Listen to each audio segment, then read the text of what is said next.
Bonjour, c'est Paul pour Sporter et je vous souhaite la bienvenue dans ce résumé de la deuxième journée de Challenge Cup, jour par jour et match par match. Vendredi soir, du côté d'Édimbourg, les Bayonnais en forme en championnat et vainqueurs de leur premier match en Challenge Cup face aux Scarlets sont lourdement inclinés face aux Écossais. L'Aviron n'a jamais réellement joué ce match. En témoigne la différence de performance entre ce match et leur déplacement en top 14. C'est la triste réalité des clubs qui favorisent le championnat à la Coupe d'Europe, souvent pour des questions d'effectifs pas assez garnis. Les Basques encaissent 8 essais et perdent 52-12 face à Édimbourg. Samedi, il y avait 5 rencontres. Le Lo Rugby se déplaçait à Parme.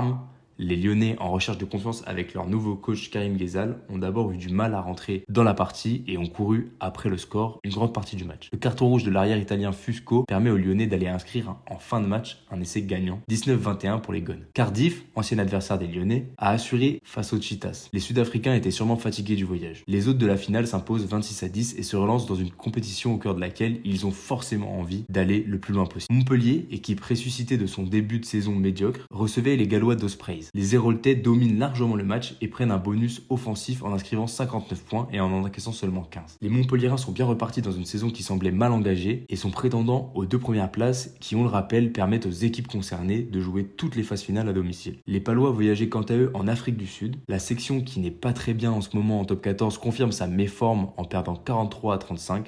L'autre consolation, un bonus défensif. Les Sud-Africains gagnent leur premier match dans la compétition, bénéficiant d'un long déplacement qu'ont dû faire les Palois. Les Vantais avaient été défaits de quelques points la semaine dernière et s'attaquaient à un monument d'Europe qui était Gloucester. Premier match européen à la Rabine, et le moins que l'on puisse dire, c'est que les Bretons ont été à la hauteur de l'événement. Alors qu'on pouvait s'attendre à ce qu'ils subissent, les Bretons sont les auteurs d'un véritable festival offensif et s'imposent 43-19. Perpignan avait fait un bon déplacement du côté des Cheetahs en Afrique du Sud la semaine passée. En étant loin de leur terre, ils avaient alors obtenu un match nul. Ils n'ont pas su enchaîner face à une équipe du Connacht très bien engagée dans cette compétition et qui vient chercher un bonus en terre catalane, 18-31. Newcastle devait rebondir après une première défaite en Challenge Cup. Ils avaient un adversaire d'une faiblesse idéale, les Dragons RFC. Ce sont pourtant les visiteurs qui s'imposent en dominant le match du début à la fin. C'est encore une fois la preuve de la faiblesse des bas-fonds du rugby anglais, 14-22. Les Black Lions, seule équipe géorgienne du tournoi, avaient à cœur de s'imposer du côté des Scarlets au Pays de Galles. Ce n'est pas le cas chez les Gallois qui maîtrisent bien leur sujet, en inscrivant 36 points et en encaissant que 18 face à une équipe géorgienne novice en manque d'expérience. C'était le résumé de la deuxième journée de la Challenge Cup par Paul Rodot.